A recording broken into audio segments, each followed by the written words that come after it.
ناظرین گرامی، آپ کو اردو ڈسکوری چینل کی طرف سے السلام علیکم۔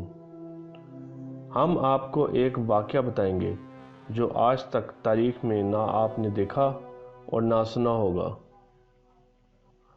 28 اپریل 1988 کو الوہا ایئر لائن کی فلائٹ 243 بوئنگ 737 جس کا نام ملکہ لیلیو کالانی ہے، ہیلیو انٹرنیشنل ایئرپورٹ سے ہونولولو ایئرپورٹ کے لیے اڑنے کے لیے تیار تھا۔ جہاز میں 89 مسافر، عملے کے 5 لوگ اور ہوائی جہاز کے 44 سالہ پائلٹ کمانڈر کیپٹن رابرٹ شورنسٹیمر سوار تھے۔ اس میں 36 سالہ فرسٹ فلائٹ آفیسر میڈیلن ٹاپکنز بھی شامل تھیں۔ کسی کو کیا معلوم کہ اس جہاز کے ساتھ کیا ہونے والا ہے۔ جہاز دوپہر 1:25 پر رن وے پر دوڑنا شروع ہوا، پھر 1:48 پر بلند ہونا شروع ہوا اور 24,000 فٹ کی بلندی پر اپنی منزل کی طرف گامزن تھا۔ ابھی تھوڑا ہی دور گیا تھا کہ اچانک دھماکے کی آواز آئی۔ پہلے تو کیپٹن نے نظر انداز کر دیا، پھر اچانک لوگوں کی چیخو پکار کی آواز آئی۔ پائلٹ نے جو ہی پیچھے دیکھا تو حیرت سے اس کا منہ کھلے کا کھلا رہ گیا۔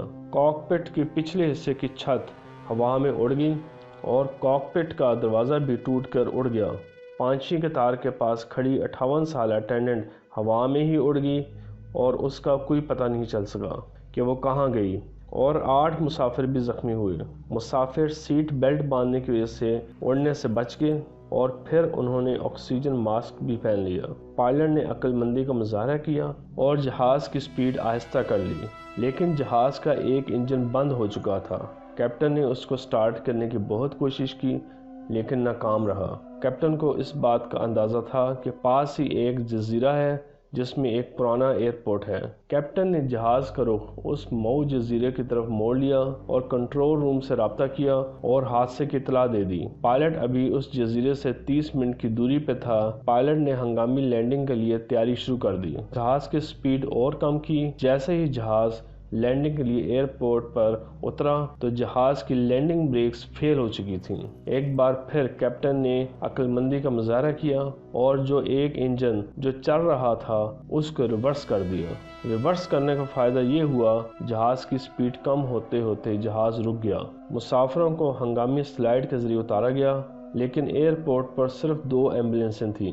مسافروں کو ایمبولینس کے ساتھ ساتھ سٹاف وین کے ذریعے بھی ہسپتال پہنچایا گیا۔